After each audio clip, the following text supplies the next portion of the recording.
राधे राधे गुरु जी जी। जी।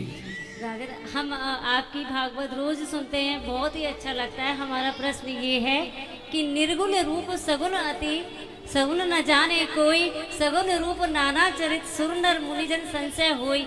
ये तो बात हो गई, और ये भी है कि अगुण सगुण नहीं अगुण सगुण नहीं कछु भेदा, गावई बुद्ध पुराण बुद्ध भेदा।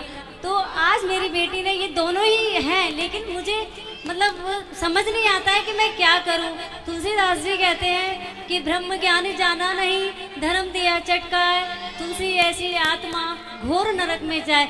तो वो कौन सा साधन है जिससे मैं कर सकूं, क्योंकि मैं मतलब ब्रह्म को जानना भी चाहती हूँ, और दोनों ही साधन हैं, लेकिन आप इसका उत्तर दे सकते हैं, आप ही बस समाधान करेंगे गुरुजी। ये मेरी बेटी है, आज ही इसमें ये ठाकुर जी लेकर गई है। वैसे तो मैं सत्संग से जुड़ी हूँ, लेकिन बेटी को ये लेकर आज आपके लिए आपके पास। सगुण ही अगुण ही नहीं कछु भेदा जी। भगवान तुलसीदास जी ये बात भगवान शिव कह रहे हैं पार्वती जी से।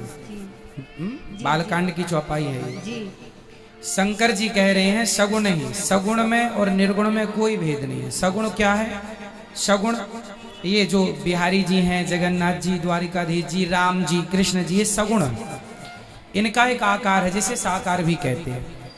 और निर्गुण निराकार, जिसका कोई आकार है, वो है ब्रह्म। जी। एक्चुअली उसी के जिसका कोई रूप ना हो जी। उसे कहते हैं ब्रह्म, और जिसका कोई रूप हो उसे कहते हैं भगवान, परमात्मा, परम पिता, उसे ईश्वर कहते हैं। तो वह सगुण ही अगुण ही नहीं कछु भेदा। उसमें निराकार में पानी निराकार होता है, पर पानी बर्फ बन जाता है तो एक आकार ले लेता है। उसी प्रकार ईश्वर निराकार है, पर भक्तों के लिए वो साकार राम कृष्ण बन के आए।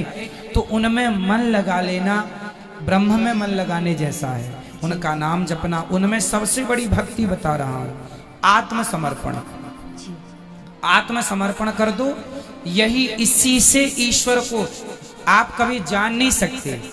गोस्वामी जी लिख रहे हैं, सोई जाने जही देहु जनाई, और जानत तुम्हें हुई जाए। आप अपने से उस ब्रह्म को नहीं जान सकते। प्रेम करो, वो खुद कृपा करके अपने आप को कभी न कभी जना देंगे।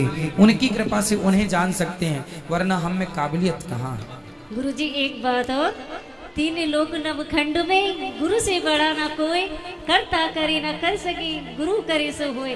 गुरुजी आप जो ये भागवत सुनाते हैं, मैं बहुत मन से सुनती हूँ, और यही कारण है कि आज मैं आई हूँ। बेटी ने भी ठाकुर जी ली है, अब इसी में मन लगाऊंगी। और आपका भी बहुत बहुत धन्यवाद है, और सभी श्रद्धालुओं के ऊपर भी इतना आशीर्वाद है जो यहाँ आते हैं। और आप खड़े हो जाइए, आप आपको देना वो